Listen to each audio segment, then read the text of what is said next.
In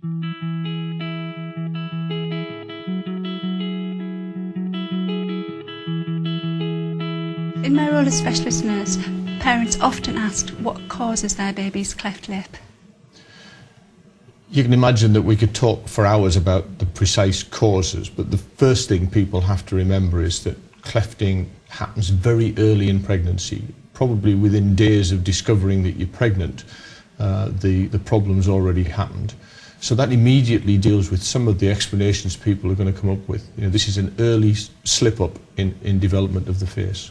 And most commonly, parents often ask as well, why has this happened to my baby? Is it something that I have done personally? Is it something I've eaten? Or they're often questions that I do get. Sure. I mean, immediately people are looking for an explanation whenever something's happened to the baby or something's gone wrong. And the first thing they'll leap on is what they did during the pregnancy itself. And usually that's not the answer, in fact, very rarely. But the most important thing, I think, is to, and I'm sure you do, is address the issue of don't blame yourself. You know, that immediately parents think, I've done something wrong. And the short answer is, no, you haven't. Almost always, this is something that you could have done nothing about. Are there any factors, John, that are related to clefting?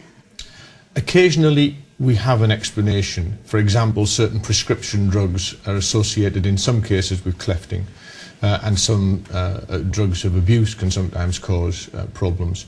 Occasionally also, it's very obviously run in the family as an inherited trait, so a grandparent and parent might have already had a cleft before.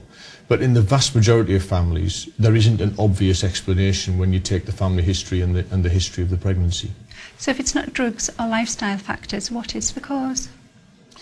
Broadly speaking, this is a genetic problem. Now that sounds surprising because it doesn't usually run in families. And that's because it's lots of genes added together that make a particular baby susceptible.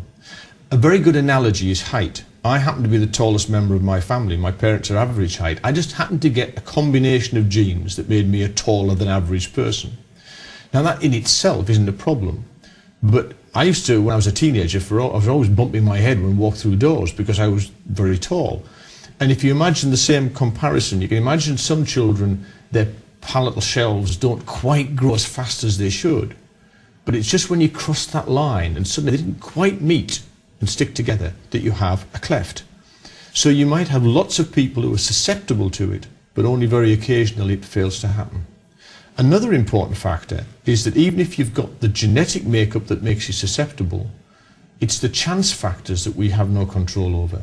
If we all ran across the road, some of us would get run over and some wouldn't. So in the same way, some children are prone to clefting but don't get a problem. Others are actually fairly resistant, but just an unfortunate combination of events early in development meant that the edges didn't get together. So in any individual child, it's hard to say exactly which genes did it, but we can say that about 80% of the cause is our genetic makeup, and it's the interaction of the genes that is the key factor. Almost all of the things that you hear about in the media are actually coincidental and not cause.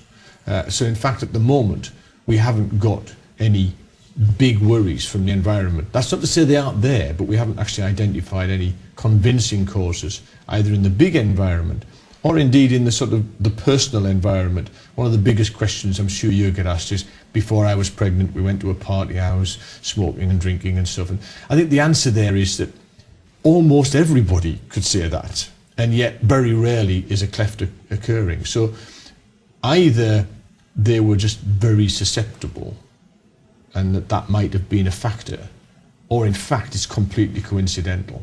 And I suspect in almost all cases, whether you had a cigarette or whether you had a glass of wine before you knew you were pregnant is completely coincidental.